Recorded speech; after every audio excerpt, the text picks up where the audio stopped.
All right, let's talk about it. The literature review. If you've ever had to write one, you know exactly what I'm talking about. That feeling of just staring at a blank page, wondering where to even start. It feels like this huge, impossible mountain. But today, we're going to demystify the whole thing. We're going to turn that blank page into a solid gold blueprint for your research.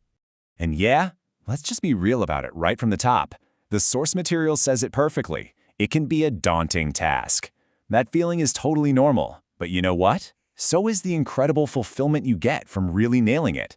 And that's exactly what we're going to break down. So, here's our game plan. We've got 5 clear, manageable steps.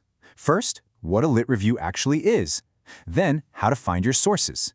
Third, how to organize all that chaos. Fourth, how to start thinking like a real researcher. And finally, the best part, how you make your own unique contribution.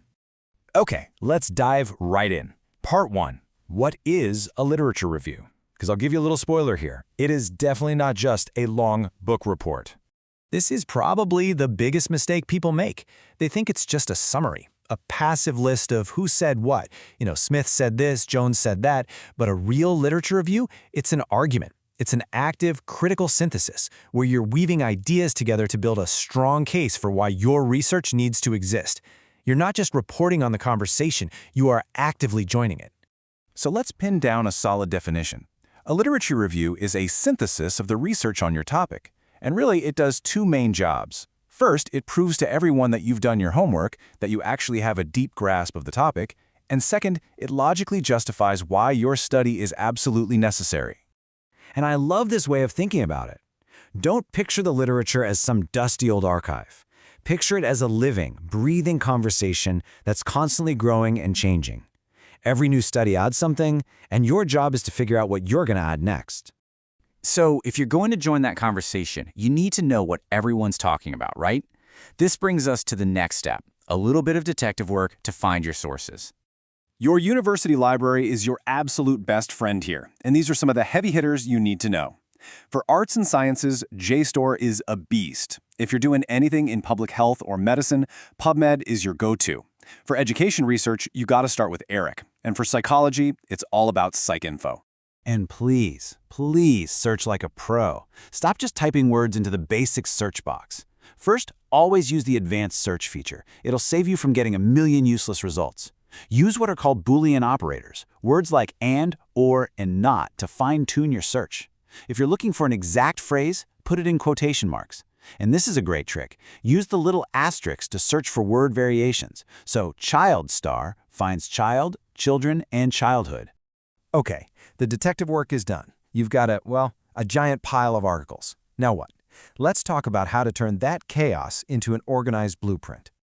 All right, here's your first secret weapon. It's called a guiding table. Think of this as your master spreadsheet. It's how you're going to map out and systematically compare every single thing you read. And check this out. Here's what it looks like. See how it breaks everything down? You've got the author, the main research question, how they did the study, what they found.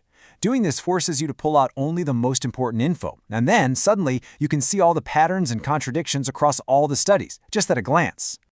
So, that table helps you organize the details of the studies. But what about the big ideas, the theories? For that, you need a different tool. You need a conceptual graph or a model. This is a fantastic example. It's not just a bunch of buzzwords, it's a visual map of the theory in the field. You can literally trace how big ideas like leadership and technology connect to things like innovation. It turns all these abstract concepts into a concrete framework you can actually see. So, you've found your sources, you've organized them, but this next part, this is where the real magic happens. This is the big leap from just being a passive reader to becoming an active analyst.